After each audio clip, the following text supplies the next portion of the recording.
Enjoy the show. But we have every reason for confidence in the final outcome. Outspoken Citizen X. We take you now to Ottawa. All right, welcome to the very first episode of the Outspoken Citizen X. This is the second topical segment of the month for the Average Canadian Type podcast, and I hope you all enjoyed The Philosopher's Stone last week. Now, this particular episode is something that I really was sort of like kind of nervous to release because I'm really probably stepping on some toes. Politics can get dirty, but you know what? At the end of the day, I feel motivated to speak and say what I got to say, so here it is. So here's the very first segment of...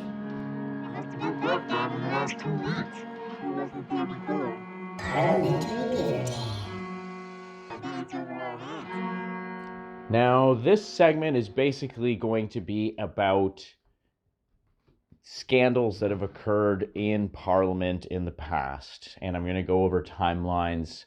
Every month I'm going to try to introduce one. Might have something different that comes up throughout the time, and I might replace it, so there could be some variation through the episodes, but I would like to give one scandal an episode if I can. This particular episode I'm going to be focusing on the SNC Lavalin scandal of Justin Trudeau prior to the election of 2019. Now, I think that a lot of people weren't necessarily aware of the depths of what occurred during this scandal. And so as a result of that, I wanted to spend an episode, I know it was a few years ago, but I wanted to spend an episode where I go over those details because I really do think it's actually been one of the worst scandals I've seen in recent history. And personally, anyways, I feel that way. It was sort of a blatant corporatist sort of approach, and there was a lot of things wrong with it, and you'll see probably why I feel that way as we go through this timeline. So I want to jump right into it, and we'll go with the timeline right from the beginning, and this is going to be jumping way back in the beginning of the SNC timeline, and so just bear with me. So the very first timeline aspect we're going with is September 2011. And the RCMP raided the SNC Lavalin offices in connection with corruption probe in Bangladesh. Now, on February 7th of 2012, SNC Lavalin, which is a large Canadian engineering and construction company, was awarded with a $1.3 billion contract to build McGill University Health Centre in Montreal. This despite having bribed the hospital network $22 million in 2009. Now, in June 2012, the World Bank canceled the loan to Bangladesh for the Padma Bridge for construction of a rail bridge after they failed to submit to proper investigation. Former SNC Lavalin executives accused of bribery in Bangladesh are facing two pieces of potential bad news, one from the Supreme Court of Canada and the other from an engineer who is prepared to testify against his former bosses. The Supreme Court ruled Friday that the World Bank's anti-corruption staff have immunity and don't have to appear in court in Toronto to provide information about the whistleblowers who first sounded an alarm about the engineering giant's efforts to secure a supervision and advisory contract for the $3 billion Padma Bridge project in Bangladesh. Lawyers for former Senior Vice President Kevin Wallace had argued the defense should be able to examine bank records and challenge the World Bank investigators because they initially tipped off the RCMP, who then set up wiretaps to investigate the SNC Lavalin employees. CBC News has also learned the Crown halted its prosecution of former frontline engineer Mohammed Ismail in November, and he's now cooperating with police and is expected to testify against Wallace and former Vice President Ramesh Shah. Both are awaiting trial in Toronto for allegedly trying to bribe officials in Bangladesh in 2011 in a failed attempt to win the bridge contract.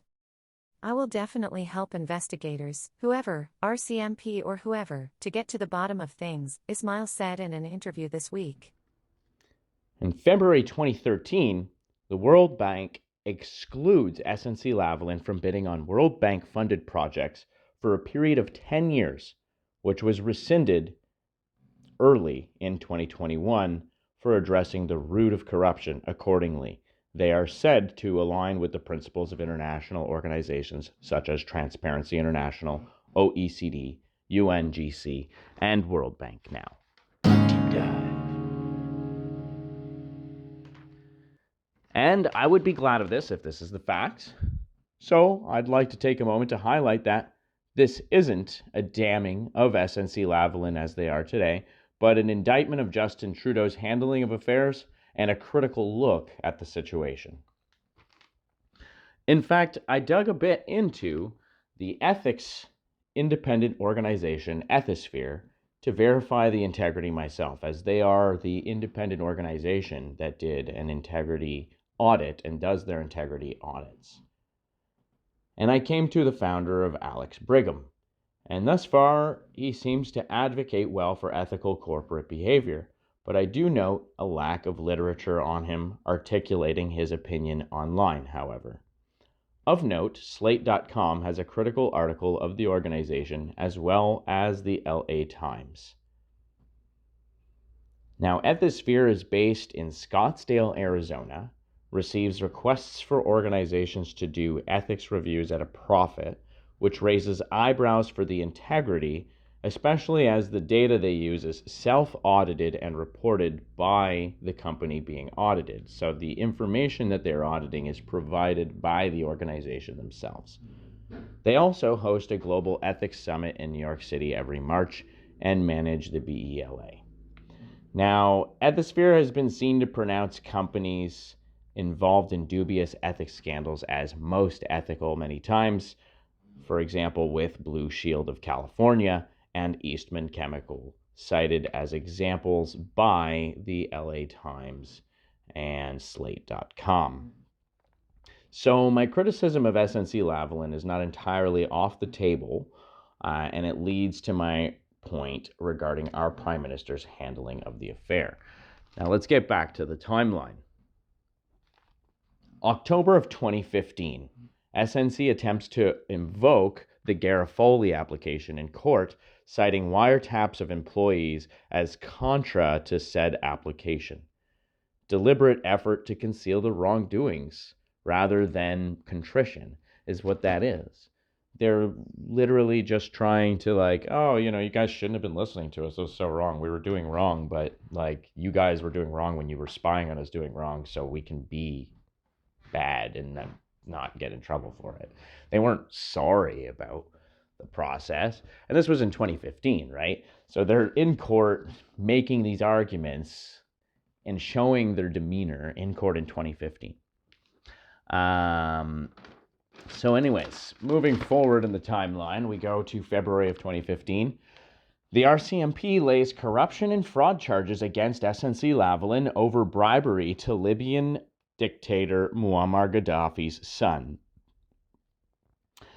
in the form of yachts and even prostitutes while he was here in Canada in a bid to win lucrative contracts to Libya, as well as $48 million to Libyan government officials.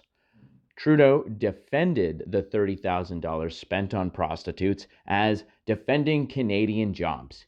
Here, have a listen. This is what SNC's intervention looked like. $30,000 worth of Canadian prostitutes given to Muammar Gaddafi's son.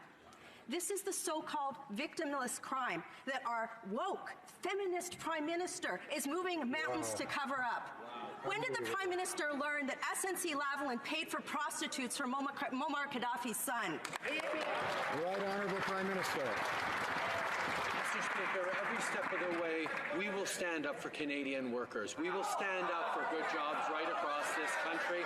We will do so in a way that is consistent with our values, with our expectations, and with the rule of law. That is the matter that we will stay focused on in this. We will defend Canadian jobs, and we will ensure that we're being consistent both with our values and with the rules and laws in place.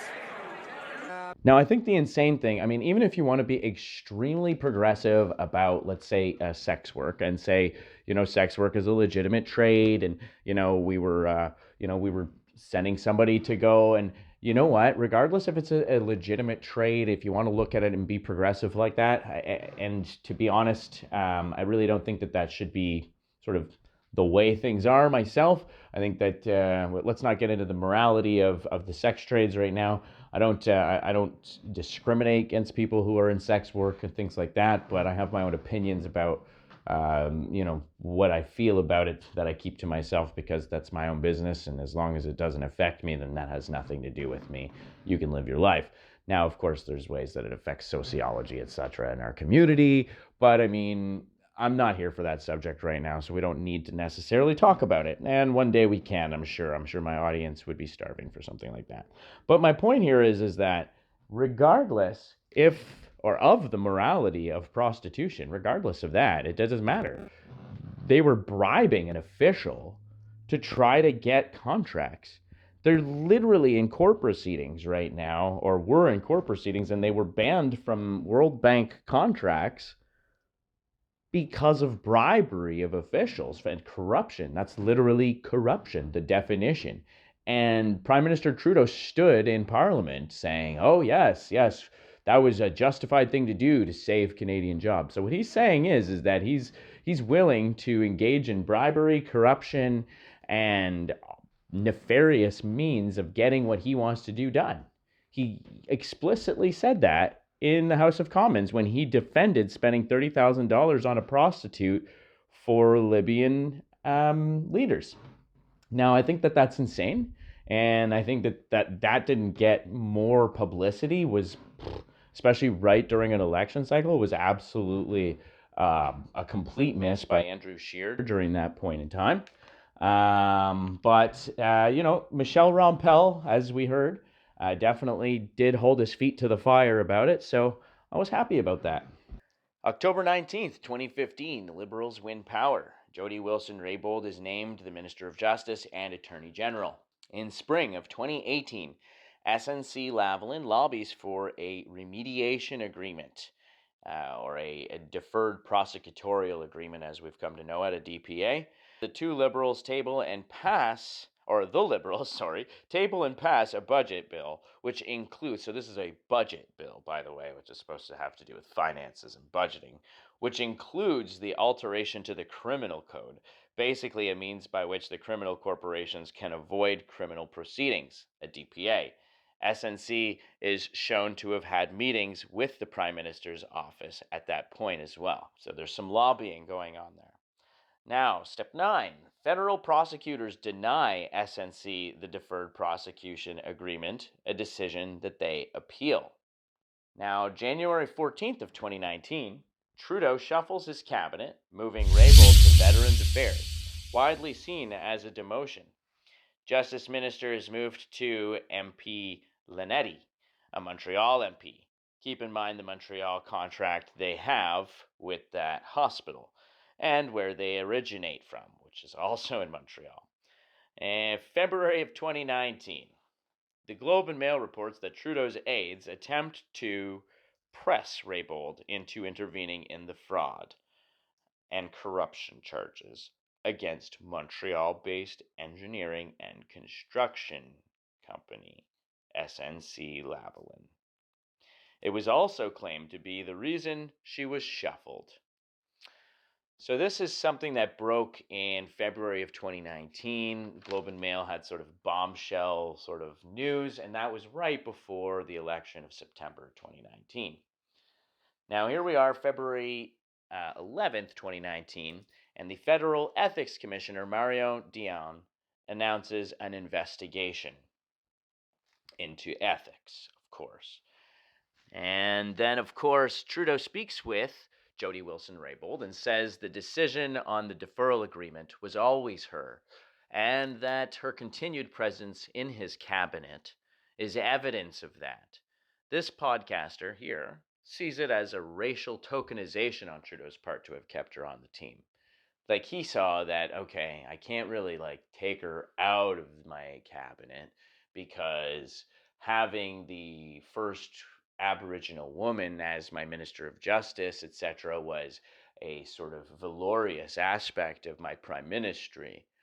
and thus, were I to just remove her from my cabinet, that would sort of take from what I was able to sort of establish as being an open and sort of progressive individual. And so he left her within cabinet, but knew that she didn't agree with what he needed to have done, and so shuffled her. Ultimately, sort of showing a executive will to control the decisions of the Attorney General and Minister of Justice, which is not good. The reason why they have those powers that are separate of the Prime Minister are numerous. Now, having said that, JWR, I'll say, which is Jody Wilson-Raybould, resigns shortly thereafter. And Trudeau expresses surprise in that it was her duty to report to him any undue pressure she felt. Now, February 13th of 2019, the House of Commons Justice Committee debates a probe. Liberals use their majority to call a closed-door meeting. Oppositions, which is the NDP and the Conservatives, say that was an attempt to plan a cover-up. Basically get together privately and figure out, okay, how are we going to posture this so it looks good? So on February 15th of 2019, Trudeau claims that Jody Wilson-Raybould inquired whether he would direct her on the SNC Lavalin issue, and Trudeau claims he said he would not. Now, February 18th of 2019, Gerald Butts suddenly resigns, saying he's a distraction to the Prime Minister's office, denying any type of impropriety. February 19th, the next day, Jody Wilson-Raybould shocks Canadians in a decision to meet with the Liberal cabinet she just resigned from weeks before. Now, Jody Wilson-Raybould cites legal obligations for non-disclosure, so she's unable to tell us anything. February 20th, the Liberals defeat a Conservative motion for a public inquiry, portending to wait for Ethics Commissioner and Justice Committee results. 20. So on February 21st, this is the 20th point in the timeline, on February 21st, the clerk of the Privy Council, Michael Wernick, launches a defense of the Trudeau government at the Justice Committee. Good evening and thanks for joining us. We begin with some remarkable testimony and candid insight from a person Canadians rarely see or hear from, who sits at the very heart of the Canadian government. Michael Wernick is Canada's top civil servant. He told the Justice Committee today he is deeply concerned about where politics is headed in this country. You'll hear about that in just a moment, but let's start with his testimony about the controversy that's rocked the Trudeau government. Wernick says allegations former Attorney General Jody Wilson-Raybould was pressured into shelving the prosecution of SNC Lavalin are wrong. There was no inappropriate pressure put on the minister at any time. I can tell you, my view very firmly is they are entirely appropriate, lawful, legal, and I'm prepared to submit to the judgment of the Ethics Commissioner on that. And even as she felt that there had been inappropriate pressure, Wilson-Raybould never spoke up, never raised a red flag. She had recourse. She could have called the Ethics Commissioner at any time, any day. She could have contacted the Prime Minister at any time, any day. Basically saying Jody Wilson-Raybould's claims are completely unfounded, and her claims of being unable to divulge anything due to non-disclosure legal obligations was false. Now, on February 25th, Trudeau partly waives solicitor-client privilege, which was what Jody Wilson-Raybould was citing, to allow her to tell her story, only limiting her from speaking on discussions with Kathleen Roussel. Now, on February 27th, Jody Wilson-Raybould testifies she came under consistent and sustained pressure, including veiled threats from the Prime Minister's office, the Privy Council's office, and Morneau's office to halt prosecution of SNC Lavalin. Now, on March 4th, Jane Philpott quits the cabinet at that point. So now there's we got two people resigning, there's private meetings happening, and, there's some question. You got Ethics Commissioner who's doing an investigation. This is all right before an election. And so on March 6th, Butts tells the Justice Committee that Jody Wilson-Raybould never complained about improper pressure until Trudeau decided to shuffle her out of the position. Basically trying to position her as sort of like vengeful, like, oh, she got shuffled because, we just made some executive decisions, which were somewhat arbitrary. It had nothing to do with her not being willing to do the SNC Lavalin prosecutorial deferral. Had nothing to do with that. We just shuffled her out of nowhere because we decided to, and now, she's not. Now she's bringing it up as a vengeful aspect about it. Like, no, you guys were being vengeful when you moved her because she wasn't doing what you wanted her to do, and you're trying to cover your butts at this point. Now, Trudeau skirts around an apology and doesn't own the situation. Continue to be surprised and disappointed by Jody Wilson-Raybould's decision to step down from her role at Veterans Affairs and from being a member of Cabinet. This is not a decision that remains clear to me. So once again, a lack of contrition. There's no, we don't care, whoop-de-doo. Just indicative of the way that these people go about their attitudes in government. And I don't want to say, by the way, that this is endemic to one or the other party. There's just problems right now with that aspect of our politics, is what it comes down to. March 8th, federal court strikes down the SNC Lavalin motion to review the decision not to offer the DPA. And then the following, on the 13th thereafter, Jody Wilson-Raybould tells her constituents she intends to run for re-election as a Liberal. Now on March 18th, Trudeau appoints former leadership rival Joyce Murray, and Wernick steps down from opposition before elections, citing having lost confidence of opposition. On March 26th, a Liberal-dominated Ethics Committee votes down an opposition motion to begin another probe of Jody Wilson-Raybould's allegations. Now, is it ethical?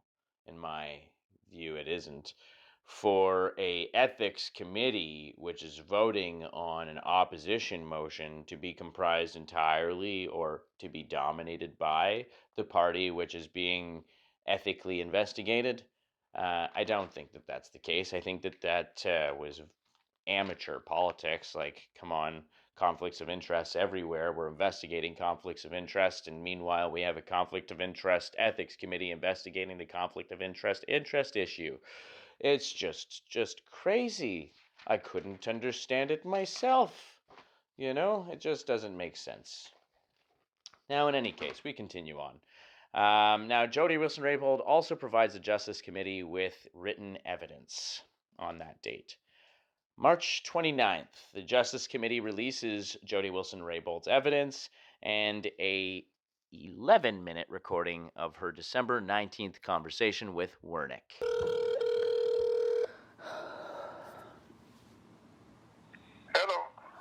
Hello, Michael. It's Jody. Hi. Sorry about the phone tag.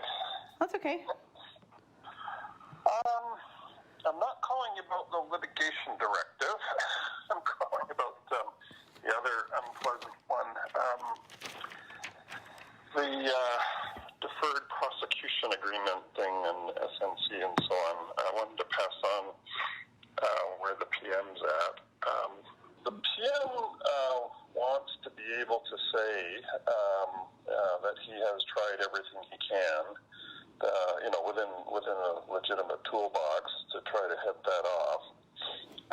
So he's quite determined, quite firm, that he wants to know why the DPA route, which Parliament provided for, isn't being used, and I think he's going to find a way to get it done one way or another. So he's in that kind of mood, and I wanted you to be aware of that. Okay. So I don't know if he's going to call you directly. He might. And he's willing, I think he's thinking about getting somebody else to give him some advice. He doesn't want to do anything that's outside the box of what's legal or proper. Now, this is a top public sector employee, supposed to be impartial, who blatantly accused Jody Wilson-Raybould of lying when she said she was inappropriately badgered about it, and who Trudeau insisted she never came to me, like it's her job to make sure he behaves ethically. Continue to be surprised and disappointed by Jody Wilson-Raybould's decision to step down from her role at Veterans Affairs and from being a member of Cabinet. This is not a decision that remains clear to me. Trudeau also announced Wernick will leave April 19th, earlier in that day. Now, April 2nd, Trudeau ejects Jody Wilson-Raybould and Philpott from the Liberal caucus and as party candidates in the 2019 election. Following, Butts returns to the Liberal team, and media reports show he will be a part of the election team. August 14th, the federal ethics watchdog says Prime Minister Trudeau violated the Conflict of Interest Act by improperly pressuring Jody Wilson-Raybould to halt the SNC prosecution. May 29th, SNC Lavalin is ordered to stand trial. June 28th, SNC chooses to be tried by judge alone. July 24th, Quebec emphasizes they won't bail the company out, which is a great stand amid serious concerns of their future.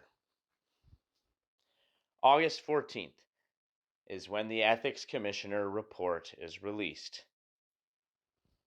Here are some reactions from the leaders at the time.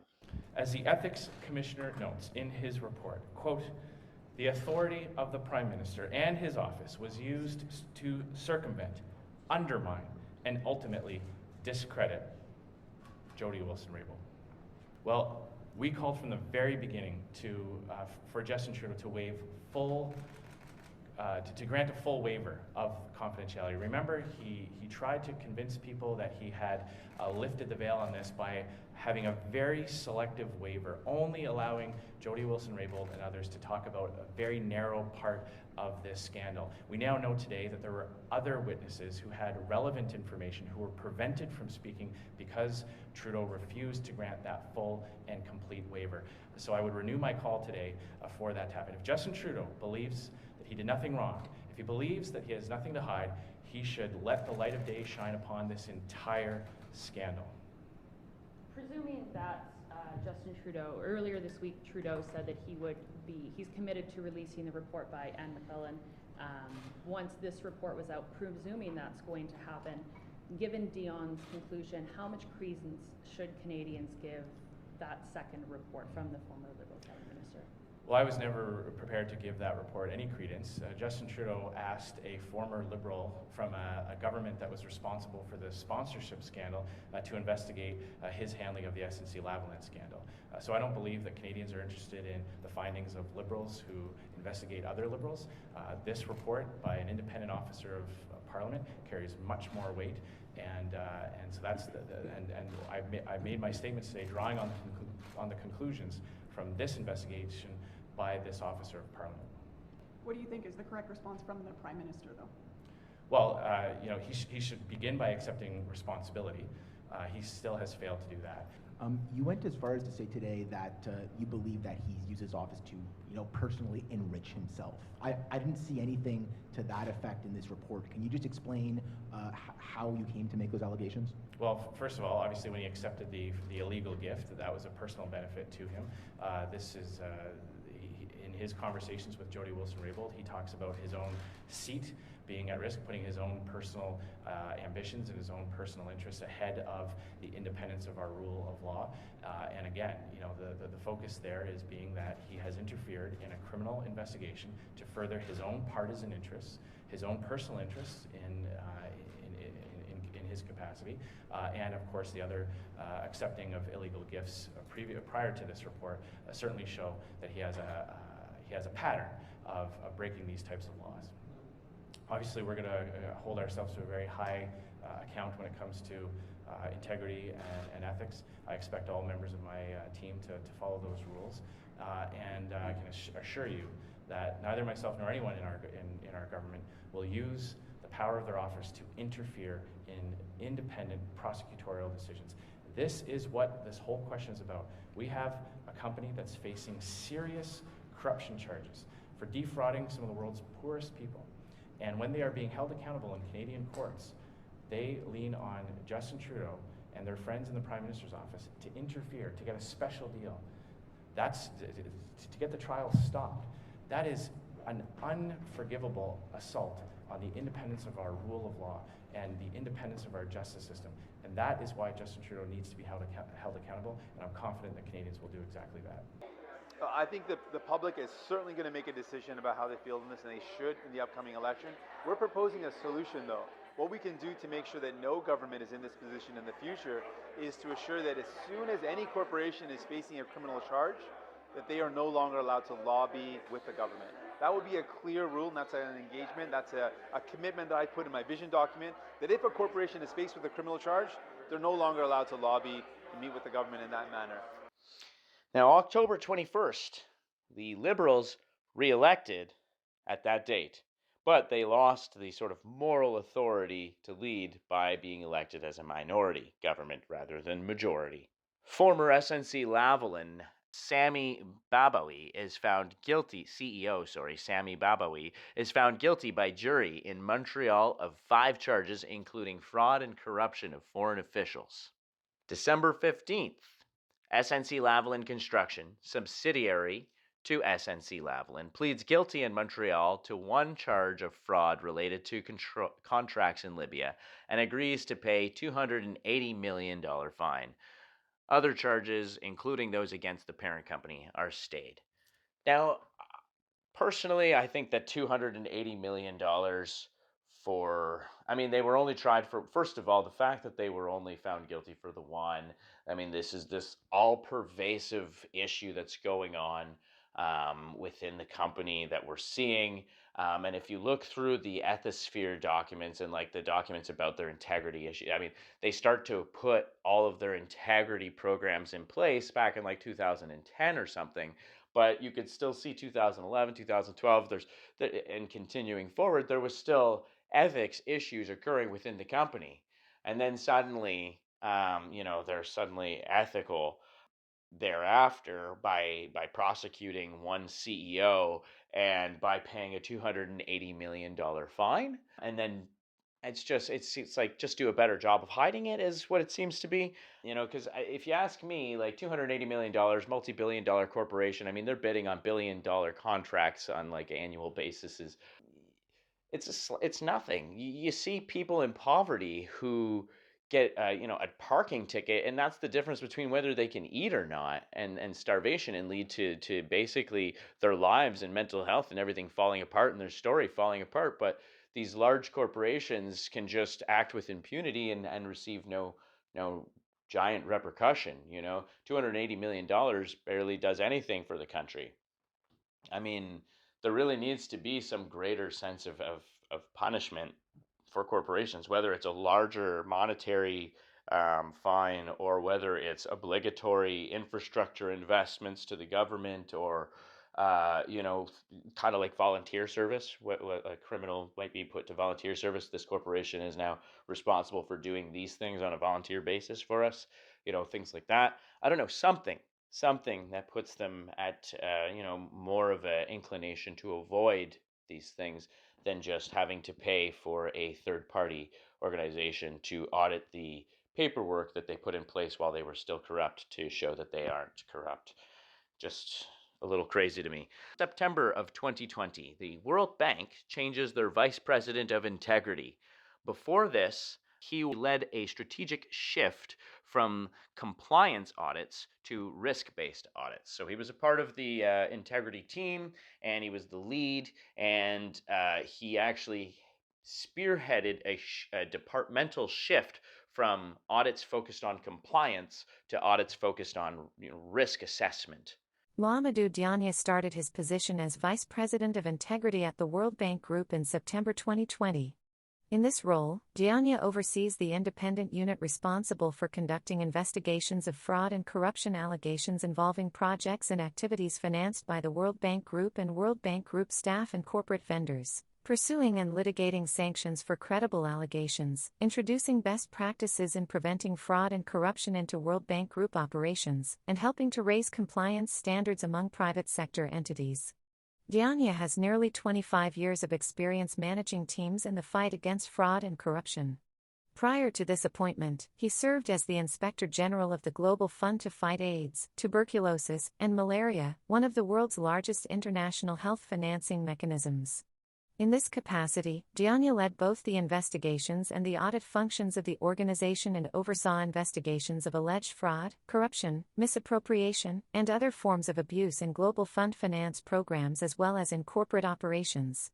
Before joining the Global Fund, he was the Director of Strategy and Operations for Internal Audit at the World Bank Group, where he led the strategic shift from compliance audits to more strategic risk-based audits. Prior to joining the World Bank Group, Dion was the Director of Internal Audit at Fannie Mae, one of the largest financial institutions in the U.S. and the largest provider of mortgage financing in North America, and also worked in managerial positions in international public accounting firms, among other positions. And then shortly thereafter, the Vice President, which actually I should explain, the Vice President of Integrity is an independent unit within the World Bank Group that investigates and pursues sanctions related to allegations of fraud and corruption in the World Bank funded projects. Now, integrity recognized by third parties. So this is January 18th, 2021, an article released by SNC Lavalin, integrity recognized by third parties. Ethisphere is the third party, and they're paid for these audits. In fact, in 2014, like I mentioned earlier in the podcast, they honored Blue Cross as one of the most ethical companies amid a scandal of ethics involving exorbitant price hikes during a time when people weren't very affluent. They seem more like a propaganda cover to me than a genuine audit. I even put in place your measures, but when you keep doors closed for the big chats, you don't really need to worry about whistleblowers.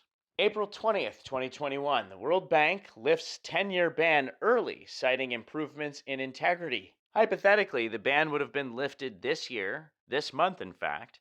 However, I disagree with the leniency for that letting them off. These are serious matters and no company should expect leniency if they just behave for a bit. The poor are impoverished for their crimes, but multi-billion-dollar corporations get awarded more contracts protected by the government and lenience. Overall, I hate to say this was one of the most heinous scandals I've ever witnessed.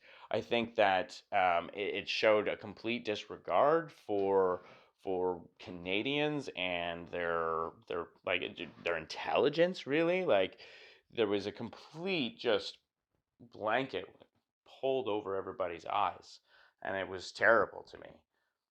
In any case, that is the timeline that occurred, and I hope you guys enjoyed that, because now we are pulling into our next segment, which is called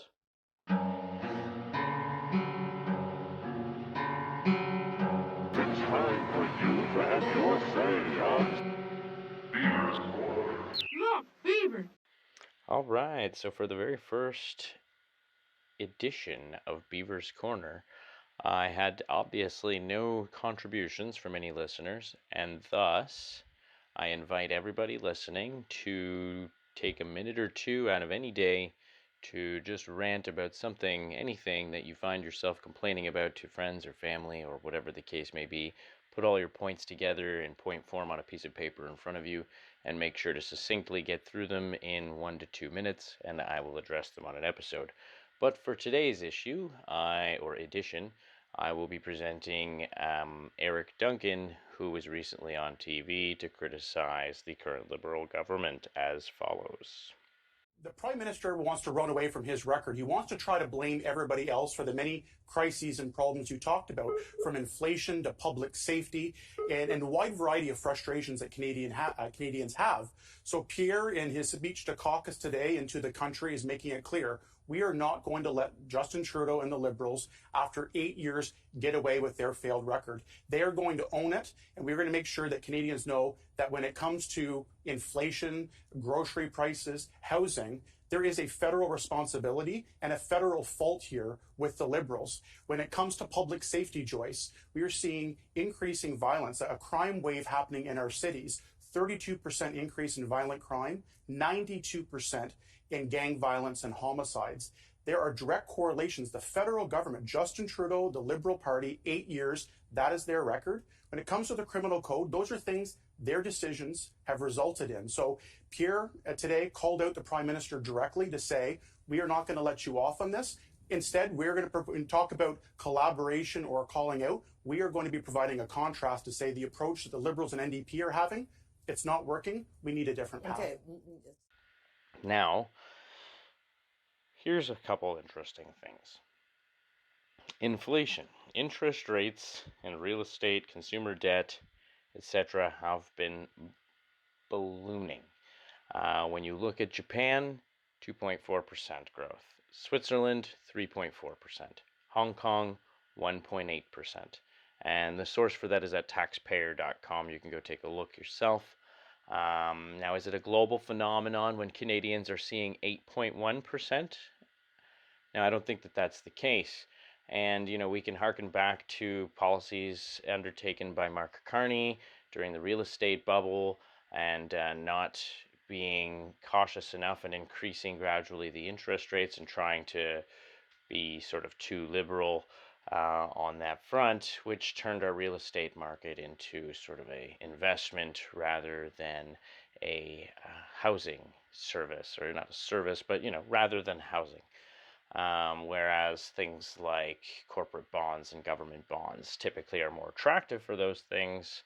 But, here we are. So on top of that, grocers like Loblaws are being investigated for price collusion as their prices have outpaced inflation.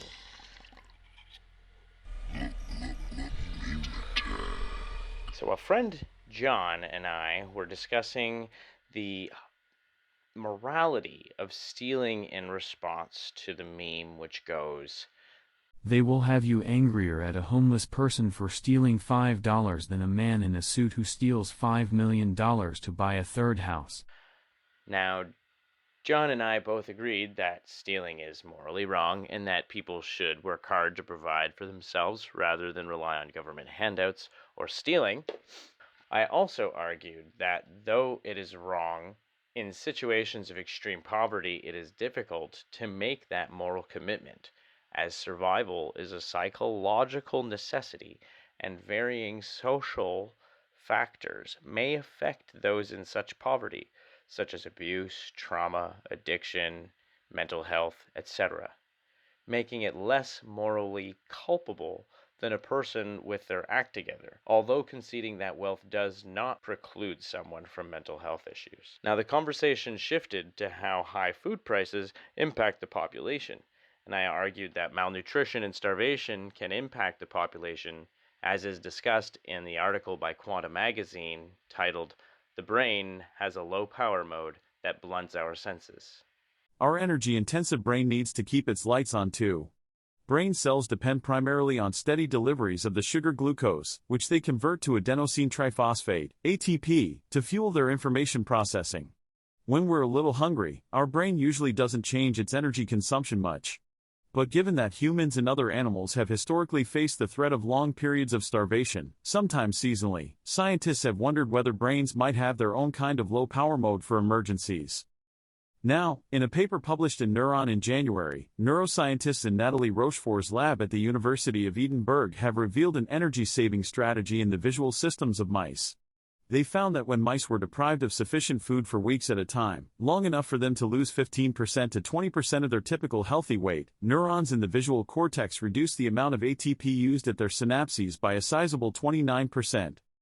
But the new mode of processing came with a cost of perception. It impaired how the mice saw details of the world. Because the neurons in low-power mode process visual signals less precisely, the food-restricted mice performed worse on a challenging visual task. If you've ever felt that you can't focus on a task when you're hungry, or that all you can think about is food, the neural evidence backs you up. Work from a few years ago confirmed that short-term hunger can change neural processing and bias our attention in ways that may help us find food faster. In 2016, Christian Burgess, a neuroscientist at the University of Michigan, and his colleagues found that when mice viewed an image they associated with food, an area of their visual cortex showed more neuronal activity if they were hungry. After they ate, that activity decreased. Similarly, imaging studies on humans have found that pictures of food evoke stronger responses in some brain areas when the subjects are hungry compared to after they've eaten. Over a period of 3 weeks, the researchers restricted the amount of food available to a group of mice until they lost 15% of their body weight. The mice weren't starving. In fact, the researchers fed the mice right before the experiments to prevent the short-term hunger-dependent neural changes seen by Burgess and other research groups. But the mice also weren't getting as much energy as they needed. The researchers then started eavesdropping on the conversations between the mice's neurons. They measured the number of voltage spikes, the electrical signals neurons use to communicate, sent out by a handful of neurons in the visual cortex when mice viewed images of black bars oriented at different angles. Neurons in the primary visual cortex respond to lines with preferred orientations. For example, if one neuron's preferred orientation is 90 degrees, then it will send out more frequent spikes when a visual stimulus has elements angled at or near 90 degrees, but the rate drops off considerably as the angle gets much larger or smaller. Neurons can only send a spike once their internal voltage reaches a critical threshold, which they achieve by pumping positively charged sodium ions into the cell. But after the spike, neurons then have to pump all of the sodium ions back out, a task that neuroscientists discovered in 2001 to be one of the most energy-demanding processes in the brain. Letting in less sodium might be expected to result in fewer spikes, but somehow the food-deprived mice maintained a similar rate of spikes in their visual cortical neurons as well-fed mice. So the researchers went looking for the compensatory processes keeping up the spike rate. First, the neurons increased their input resistance, which decreased the currents at their synapses. They also raised their resting membrane potential so it was already close to the threshold needed to send a spike. It looks like brains go to great lengths to maintain firing rates, said Anton Arkhipov, a computational neuroscientist at the Allen Institute for Brain Science in Seattle. And that is telling us something fundamental about how important maintaining these firing rates are. After all, the brains might just as easily have saved energy by firing fewer spikes. But keeping the spike rate the same means sacrificing something else. The visual cortical neurons in the mice couldn't be as selective about the line orientations that made them fire, so their responses became less precise. For now, the study only tells us for certain that mammals can switch on a power-saving mechanism in visual cortical neurons. It's still possible that what we show doesn't apply, for example, for the olfactory senses, said Rochefort. But she and her colleagues suspect it's likely to occur to varying degrees in other cortical areas as well. John, being from the UK, was unaware of the grocery price collusion problem in Canada and explained price as a market force function. May also not have been aware of the higher than average inflation rate that we have. Moreover, despite food bank availability, there is a certain shame that comes with using these services. Many feel they'd rather avoid it if they could. Combined with lack of empathy between corporations and the public, it can lead to many making decisions we'd rather them not have to. The feeling of being unable to provide for one's family can lead to hopelessness and despair, which any criminologist will tell you can lead to criminal habits and behaviors. For now, the Competition Bureau of Canada will conclude its investigation of price collusion by June 2023, so we await the results of that investigation.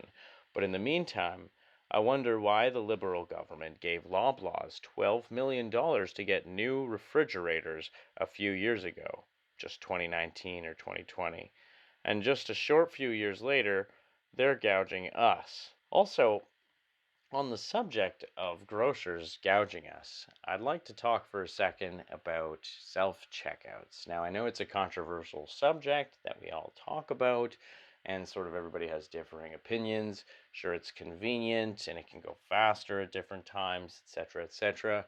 And one thing that I always say is that compromise is something that I think is important. And when two parties are unhappy in a compromise, it turns out for the better. So I say we keep self-checkouts. I even say maybe we make us do a little extra while we're shopping in some cases. But should we ever have to do extra, or any time that we use self-checkouts, there is a point system. We have our Walmart application on our phone or whatever, and we scan whatever it is that we have to do at the end, and it loads points from Walmart. And when you reach a certain amount of points, You can trade them in for either credit at the store or credit towards stock ownership. And in this way, we can tie the public to this wealthy class's suction of our wealth. So at the end of the day, I think that is a potentially good compromise when it comes to corporations absorbing profits from our public in terms of the grocery situation. Now, all of these issues, though, point back to the problem of violent crimes mentioned by Eric Duncan in the Beavers Corner clip. Things happening under this Liberal government are making everyday Canadians' lives more difficult.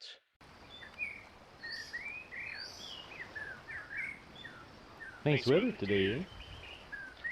On top of this, the government spent $6 million for lodging and meals for 15 people in 2022-2023, as reported in the Calgary Herald and by MP Michelle Rempel-Garner.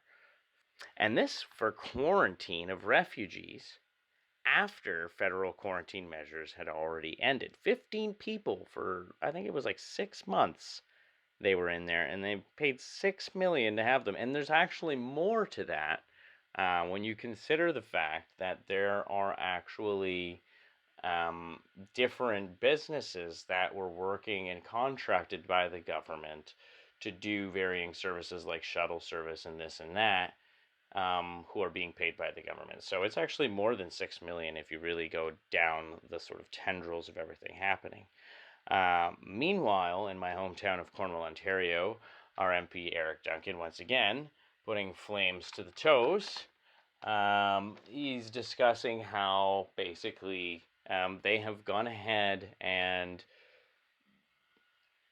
pushed through what is happening in the city of Cornwall to add extra sites for the refugees.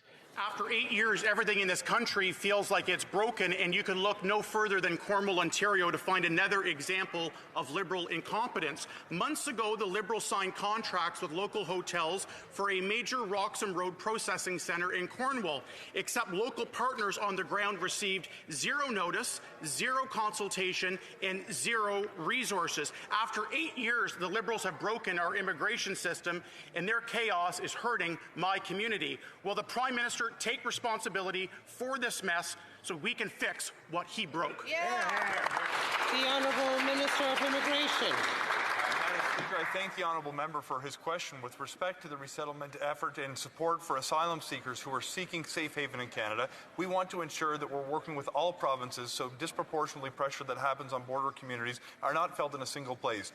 With respect to his allegations that the immigration system is somehow broken, I would like to correct the record. We have welcomed now more than twice as many people as were coming into this country as permanent residents as when the Conservatives were in power. We have more than doubled our productivity, and we have returned to the service standard for study permits, close there to work permits, for family reunification, and for economic immigration. We need to continue to do the work. The Honourable Member for Stormont Dundas South Glengarry. The Minister is telling the people of Cornwall that there's absolutely no problem when it comes to his failed, broken system of this processing centre. But don't take my words for it. Take the words of the Mayor of Cornwall himself, who said this week, quote, IRCC is not on site.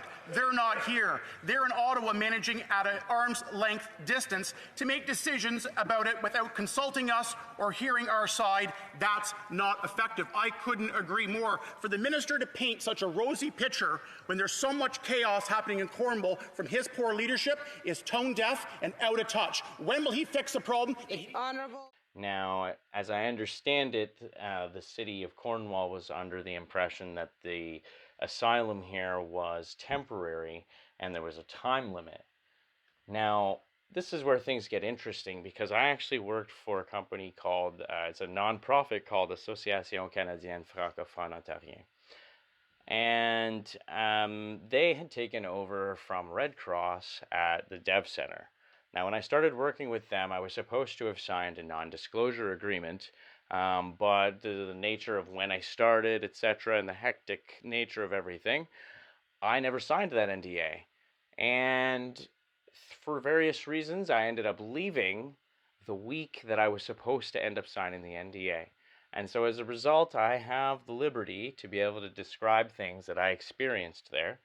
And so I'm kind of nervous about talking about this, which is what I referred to at the beginning. But by the same token, I think that it's only right. So the current director of operations for the Dev Center, and that's working with everything, Jean-Yves, was quoted in front of me as saying the city doesn't want us to continue with them. This is when he was with ACFO. But DevCorps has lots of money and they're throwing lots of money at this, so too bad, so sad. Is thereabouts, I mean, that's not verbatim, but that was pretty much the textual sort of nature of what he was saying. Like, the city may not want this, but it doesn't matter because we have money.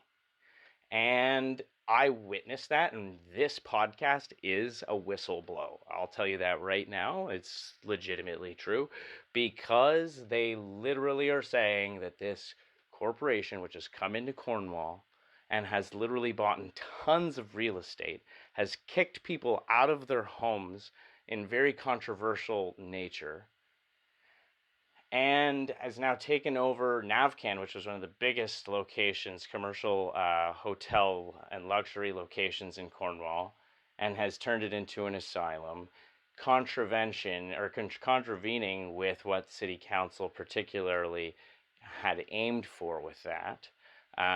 They did concede out of the goodness of their hearts to create a temporary situation in order to help things along, and now we may have yet to see maybe something where they agree with everything. And in the end, that's fine, because if you want me to be honest, having worked with the refugees, they're all fantastic people, and I think that they deserve a good start and a fresh start, or at least many of them do. But by the same token, I think that deserves to happen in a way that is sustainable. For example, there are situations where people were trying to get their brown papers to get jobs. And typically, under normal immigration processes, once you have, for example, a job lined up for yourself, you can actually go ahead and expedite the process through the IRCC by letting them know that you have this job lined up, and then they would expedite your brown papers.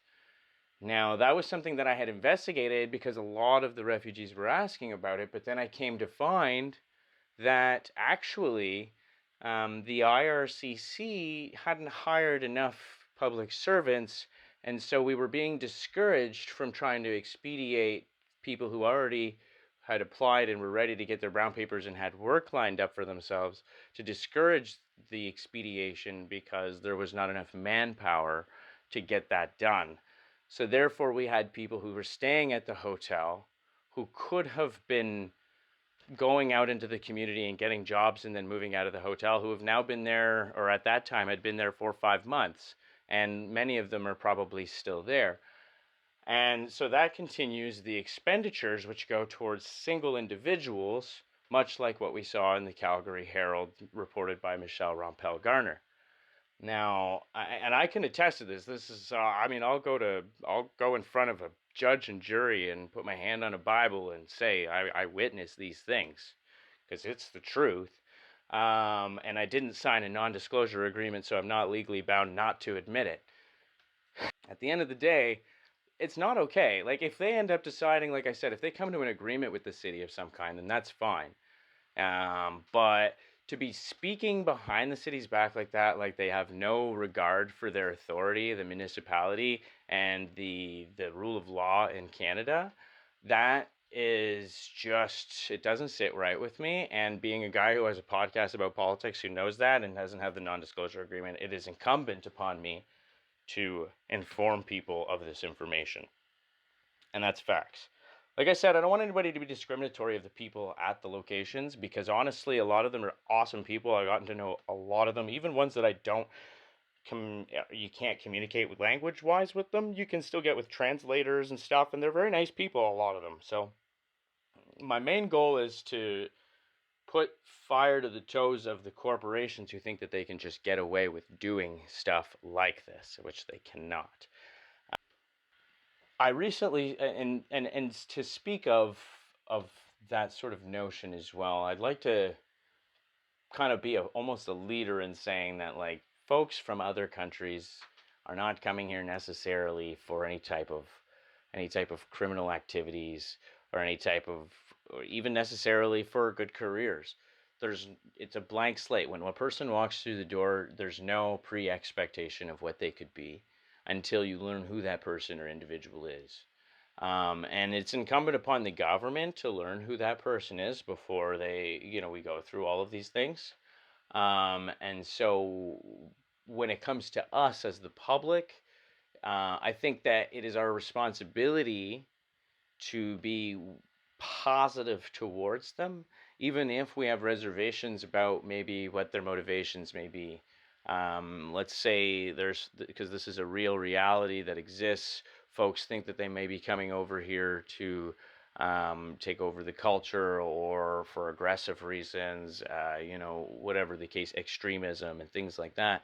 Well, at the end of the day, if hypothetically those were the reasons that a person was coming over, I would rather present a front of friendliness and benevolence and positivity towards them that caused the individual to second guess their perceptions about who we are over here. And that would be the way that I'd like to go about approaching things personally. And so, as having said what I've just said about the operation that's happening in town and criticizing how it's being shoved down the government's throat, it's really about the corruption, because this podcast's focus has been about corruption, as you can see. And at the end of the day, it's something that I think that needs to be really looked at. And this isn't about the people that are here. This is about the organizations that manage it and how it's managed and the transparency therein. Having said that, I also had another social cluster schmuck that I would like to add into this particular episode. This was a conversation I had with a lady down in South Africa over Twitter in regards to sort of race relations there, because there was a comment that was made that sort of took me aback, like, wow, people wouldn't be allowed to talk that way here.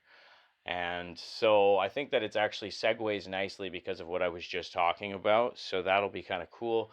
So here it comes. Social Cluster Shock. What is it going to take for foreigners, specifically Nigerians and Zimbos, to accept they're no longer wanted? I can't imagine a Canadian saying this without being absolutely eviscerated for being xenophobic and accused of being a bigot or having no compassion. For real, if anyone in my social circle, in my community, said this about a foreign ethnic group, they would be ostracized. Thank God she's not from your country. I feel like there's a lot more of an introspective angle on the contrast there to be found, but yes, thank God she's safe in her prejudice? Do you support foreign nations rejecting refugees? What should be done then? Sawubona. They are not refugees. Let's start there. What kind of refugees sell drugs, kidnap, murder, human traffic women, then later go to their respective countries during the festive season? They can't live with people, and it's in their nature. There are refugees who come to Canada to do the same things, I'm sure. But it sounds like you're talking about people who just use the country as a market for their illegal activities. If so, I'd be describing them as human traffickers and drug pushers, more than their nationality. Well, it's people of those nationalities that come and do that, so we call them out by their nationality. Remember, your way is not our way, and we like it like that. You think I like it like this? People should be able to express their thoughts openly. However, nuance is important. I'm sure there are fine and dignified people of those nationalities who aren't guilty for those crimes. Not generalizing prevents unnecessary hatred, no? They themselves say they are not nice people, but maybe a small percentage is. However, now with all they have done in my country, I'm sorry, I'm just not giving any of them the benefit of the doubt. Survival is survival, after all. I'm not saying you're wrong, just taking a moment to observe and compare socio-cultural phenomenon. I appreciate the opportunity to speak with you on it. Well, majority of African countries were raised that way. They sell their people. To them, it's normal. To us? It's not. And they come here and see us living comfortably, they envy that. But because of their inherent nature, they can't live happy and normal. They destroy. If you call that survival, if that's survival, I don't want any part of them anywhere near us. It's very unfortunate, honestly, that they were raised in such conditions, but for us to suffer like this in our own country, it doesn't work like that. The sad thing is they don't cease to exist, you know? This is probably an example of some of the worst generational trauma that exists on the planet. and it fills me with a great sadness. It's natural to recoil from harm. Harm reduction and boundaries are healthy, albeit sad. But what about the trauma that they cause us? What about us? That's the predicament now, isn't it? If you don't heal from what hurt you, you'll bleed on people who didn't cut you. We all have historical trauma, but we don't go into people's countries and claim them or sabotage them. I apologize if I struck a chord. I agree wholeheartedly. Human trafficking is one of the biggest moral issues in our day, if you ask me, and it hurts my heart to know people are taken advantage of in all sorts of mental states to be brought low in life. Mental health matters. You can force your story's shape, but the color will always bloom upstream. You didn't do a thing, honestly. The thing is, in my country, if we don't like what you do, we call a spade a spade. Unlike majority of Western countries, there they can't address anything for fear of being cancelled. It's the ostracization that happens, which is problematic. The West is causing their own traumas right now in this way. It's hard to straddle the pragmatic line and know when to press the issue and when to fall back. Now, the interesting thing is that this conversation highlighted a lot to me that everybody's different. Every region is different. Every individual is different. Every region is different because it's made up both of different people and different cultural and geographic aspects to itself. And so you can't measure individuals in the same way you measure others, in much the same way you can't judge one country the same way you can't judge another.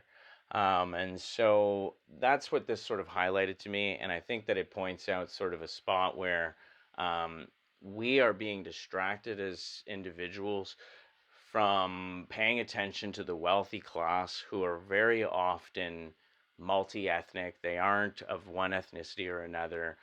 In fact, wealth, they're pretty much race blind when you're wealthy at the end of the day, unless you're ideologically wealthy of some kind. But when it comes to the wealthy class that the ideologues are against, they are blind to that. There are people of all races, all ethnicities, and all groups that are willing to engage in that plot line. And so when it comes down to it, this whole tribal mentality that pits people against each other is a giganto distraction from the types of things we've discussed here today. Allowing people who profess to be moralistic to manipulate us with that very same morals into thinking that we're good people by voting for them. And they're using our desire to feel like good people by putting out these policies and thoughts and things that make the other person that if you vote for them, you're not a good person. And that's not good politics. That's part of corruption.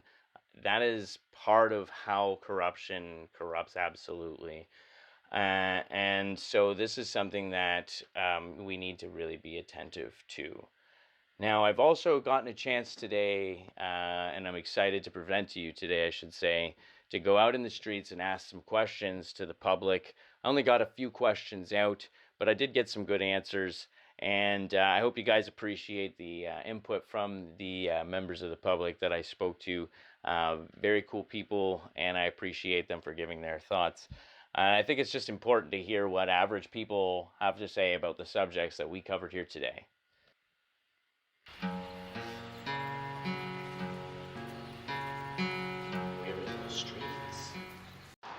All right. First question, how do you feel about the Asylum for Roxham Road refugees in town? Well, I just think all levels of government should be involved with certainly anything that's going to be permanent. I'm always very partial to helping those in need, and no question about that. I think Canadians are very giving and very kind, but any decisions that are made that affect a community long term, all levels of government should be involved, and certainly local government should be involved and have decision-making powers. So. I don't know too much about that, but I feel like they're taking over 80% of our core conveniences, and for them to get brought into here and get given everything they want, whenever I can't get a government loan or a $10,000 loan, it just feels like they play favorites. Should be better, in my opinion, but at the same time, I'm not a racist, but it's like, shouldn't we take care of our own people instead of other people? But if they're here, obviously we should be taking care of them. We're all human. Right. Doesn't matter what color we are. Now, I believe, as a Canadian, And as a person who loves my country and values my country, that we should help our own before helping anybody else. It's like a family. When your kids are in trouble, you help your kids. You don't help the neighbor down the street who just want to ask for help. You help those who mean, and they could pass on the good word, and they could pass on the good word and help. That's what I think. Do you remember much about the SNC Lavalin scandal? I don't know what the fuck that is. Sorry. I heard of it, but I'm not too sure what it's about. Details? Ha ha ha. I remember it was a bunch of Trudeau's buddies who got millions and millions of dollars because they were Trudeau's buddies. When there were many other construction companies who could do the same thing for less to save us taxpayers money. But what does the government care about us taxpayers? As long as they get their 3-course meals a day, you know, their breakfast, lunch, and dinner catered to them at our dime. Yeah, I think they should cut that back. Do you think firms which audit integrity should be paid for by the entity being audited? There's a word for something like that. I'm trying to It sounds like a conflict of interest. Yes. Yeah. And a con. Yeah. It sounds like a con. Yeah. Yeah, if they want an audit, they should pay for it. No. That's like saying, excuse me, you know, can I give you money to have your opinion, which I'm going to pay you for, so you're going to have my opinion? Ridiculous. Do you think that corporations with a lot of money should be able to bulldoze their way into getting what they want? Nada. I don't believe in that. Not at all. I think corporations need to pay fair amounts of tax. I think that corporations such as Amazon should be, just as an example, better working conditions, unions, all those things. I definitely feel that large corporations have gotten away with hiring part-time workers, not paying properly, and it's a huge concern of mine because I think that has created a huge gap between the haves and the have-nots, and it's very, I worry for the future for people who are working class. I don't think they should, but that's life because money does make people happy. You know, cash is king, and no matter what you say, if your loved one kicks you out, you're depressed, you win $1 million, you smile. If heads or butts, welfare can't make you like that. Not really. That's fucking being a bully, pretty much. Do you think there should be limits and processes put into place which make lobbying efforts by corporations more publicly transparent? I mean, lobbying, definitely. I know it's been going on for decades and decades in government. That's nothing new, but the more transparency, absolutely the better, because you can see things that come into play and come into effect, and that doesn't make any sense sometimes to the regular person, and so that would give a lot of explanations why some corporations have more power than others. Well, yeah, if they're going to make a law, we should all know because we have to obey by it, you know? Yeah, I really, 100%. Yeah. Absolutely. Yeah. Absolutely. Yeah, we should know what's going on. Anything provided to a country, a city's citizens should be and must be transparent. Otherwise, that's how we get dickheads like Trudeau in office, right? Let's fuck the people over and pretend to be nice. All right, so I just wanted to give a quick shout out to all of the people who took the time out of their day to do an interview with me. So that is Elena, Leonard from Lens Lawn Care Plus, Scott, Laurier, Floyd, and Ashley. Thank you, all of you, for being a part of this. I appreciate it immensely. And lastly, before I let you all go, I would like to just give one last, well, maybe not a last shout out, but I'd like to give another shout out to Mudwater. I actually had quite the accident about a week ago and dropped my can with about half of it in there. I ended up reordering another can, unwittingly actually. It sort of just automatically came out, and luckily I had the funds at the time.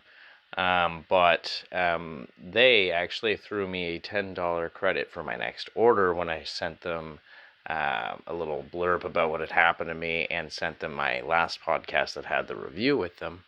They also included a free new mixer because my mixer somehow got broken by being left in my sink while the water filled up. So I have to give a really big shout out to Mudwater for being an upstanding customer service side of things, and the product itself is just fantastic. I mean, it really has helped me focus, and I mean, I've had ADHD and I had troubles focusing and staying on task with things for a long time, for my whole life. I was diagnosed when I was a kid, and I was on, the slow release Ritalin my whole life.